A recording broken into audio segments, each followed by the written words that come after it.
অভয়া clinic এবার আসানসোলে। আসানসোলের রানীগঞ্জ IMA শাখা তাদের নিজেদের দপ্তরের হলে একসাথে সমস্ত চিকিৎসক মিলে চিকিৎসা শুরু করলেন রোগী দেখতে। রবিবার সকালে এই শিবির হাজির হল শিল্পাঞ্চলের বহু রোগী। একই ছাদের তলায় সকল চিকিৎসকদের সামনে পেয়ে রোগীরা তাদের নতুন পুরান সব রোগের চিকিৎসার সুবিধা বিনা পয়সায় নেয়। রবিবার এমনই বিষয় লক্ষ্য করা গেল রানীগঞ্জের অভয়া ক্লিনিকে। স্থানীয় প্রায় বেশিরভাগ চিকিৎসক রবিবার ছুটির দিন আরজি করের অভয়া কাণ্ডের প্রতিবাদ করে অভয়া ক্লিনিকে চিকিৎসার জন্য যোগদান করেন। বিনামূল্যে চিকিৎসা করার পাশাপাশি সকল চিকিৎসকেরাই এদিন বিনামূল্যে বেশ কিছু ওষুধও প্রদান করেন, যার জন্য এদিন IMA ভবনের সামনেই একটি ফ্রি মেডিকেল ডিস্ট্রিবিউশন সেন্টারও তৈরি করা হয়, যেখানে বিনামূল্যে চিকিৎসার সাথেই বিনামূল্যে ওষুধ পেয়ে খুশি সকল রোগীর পরিজন। চিকিৎসকেরা এদিন তাদের প্রেসক্রিপশনে জাস্টিস ফর আরজি কর স্ট্যাম্প দিয়েছেন। একইভাবেই 6টি প্রশ্ন তারা তুলে ধরেন সকলের সামনে। IMA এর পক্ষ থেকে চৈতালি বসু বলেন, কিভাবে রহস্যময় এই ধর্ষণ করে হত্যার ঘটনা ঘটল তা নিয়ে যেমন প্রশ্ন ওঠে, তার সাথেই প্রশ্ন ওঠে কিভাবে ধামাচাপা দেওয়া হচ্ছে এই ঘটনাকে। সেই সকল প্রশ্নের উত্তর চেয়ে তারা নিজেদের চিকিৎসা চালিয়ে যান। চিকিৎসকরা বিশ্বাস করেন এক না একদিন অভয়া প্রকৃত বিচার পাবেন। অভয়া ক্লিনিক চলছে, কি বিষয়টা কি রয়েছে যদি স্যারভাবে বলেন। অভয়া ক্লিনিক এটা মেনলি জুনিয়র ডক্টর ফ্রন্ট, যারা প্রতীকী প্রতিবাদ করছে, আন্দোলন করছে, তো তারা এটা অলরেডি চালু করেছে 3 সপ্তাহ ধরে। হ্যাঁ, আমাদের এখানে আজকে যেহেতু অভয়ার নৃশংস হত্যাকাণ্ডের 1 মাস হলো, আমাদের কালকে আমরা একটা মেসেজ পেয়েছি সন্ধেবেলা যে আজকে প্রতীকী অভয়া ক্লিনিক চালু করার জন্য। এই জন্য আমরা বেশি সময় পাইনি, কাল সন্ধ্যে 7টা থেকে আজকে সকাল 10টা থেকে শুরু করেছি আমরা। তো সেই অভয়া ক্লিনিক আমরা চালু করেছি। এখানে সমস্ত ডাক্তাররা এসেছেন, বিভিন্ন জায়গা জেনারেল ফিজিশিয়ানরা এসছেন, eye surgeon, ENT surgeon, gynaecologist, orthopaedics, সব সার্জেন, সবাই এসছেন আজকে এবং সবাই অপেক্ষা করছেন। আমরা দুপুর সকাল 10টা থেকে শুরু করেছি, দুপুর 2টো পর্যন্ত আমরা আজকের দিনে চালাবো। কারণ আজকে আমাদের আরও অন্য কর্মসূচি আছে, এরপরে সেইগুলো আমরা করব। আর এই অভয়া ক্লিনিক আমরা চালু রাখবো কি না সেটা আমরা আলোচনার মাধ্যমেই ঠিক করব। যে এটা যেহেতু রানীগঞ্জে আমরা কোনো পরিষেবাই বন্ধ করিনি, রানীগঞ্জে আমাদের মেডিকেল কলেজ নেই, কোনো PGT নেই, কিন্তু আমাদের সমস্ত মানে হসপিটাল, নার্সিংহোম, সমস্ত জায়গায় জরুরি পরিষেবা আউটডোর ইনডোর সব চালু আছে।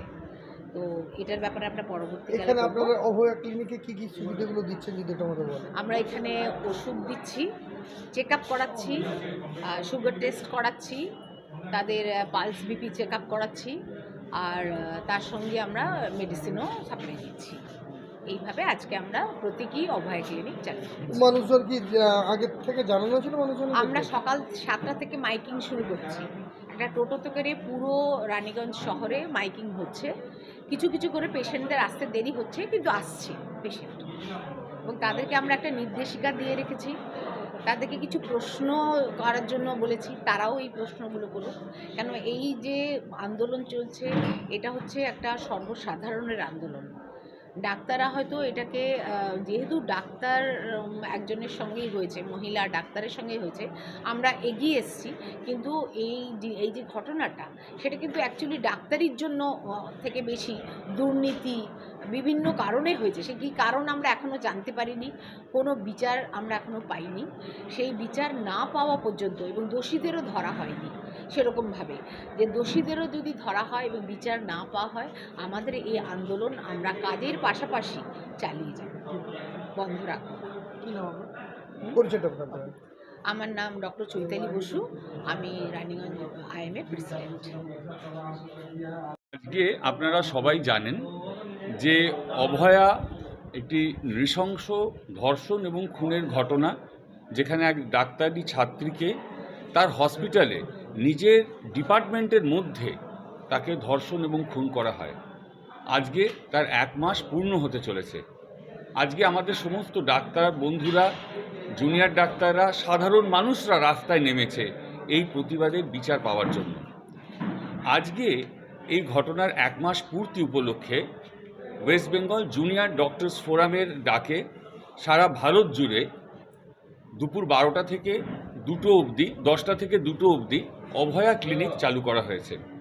আমরা এখানে রানীগঞ্জ ইন্ডিয়ান মেডিকেল অ্যাসোসিয়েশনের পক্ষ থেকে অভয়া ক্লিনিক শুরু করেছি, যেখানে সমস্ত স্পেশালিস্ট ডাক্তাররা নিজেদের চিকিৎসা পরিষেবা এবং ওষুধ সম্পূর্ণ বিনামূল্যে সমস্ত পেশেন্টদের কাছে পৌঁছে দিচ্ছে। আজকে আমরা খুব ভালো সাড়া পেয়েছি সমস্ত রানীগঞ্জবাসীর পক্ষ থেকে।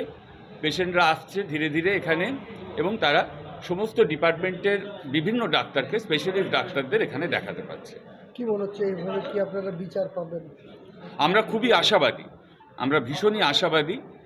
দেখুন, আমরা তো সাধারণ মানুষ, আমরা হাতি ঘোড়া কিছু চাইছি না, বড় বড় কিছু জিনিস চাইছি না। আমরা আমাদের মধ্যে কোনো রকম কোনো রাজনৈতিক স্লোগান কিছু নেই। আমাদের দাবি একটাই, যারা এই নৃশংস হত্যাকাণ্ড করেছে, এই বর্বরোচিত ধর্ষণ করেছে, তারা উপযুক্ত শাস্তি পাক এবং দ্রুত শাস্তি পাক। যারা এই ঘটনার ধামাচাপা দেওয়ার চেষ্টা করেছে, তারাও এই ঘটনার জন্য শাস্তি পাক।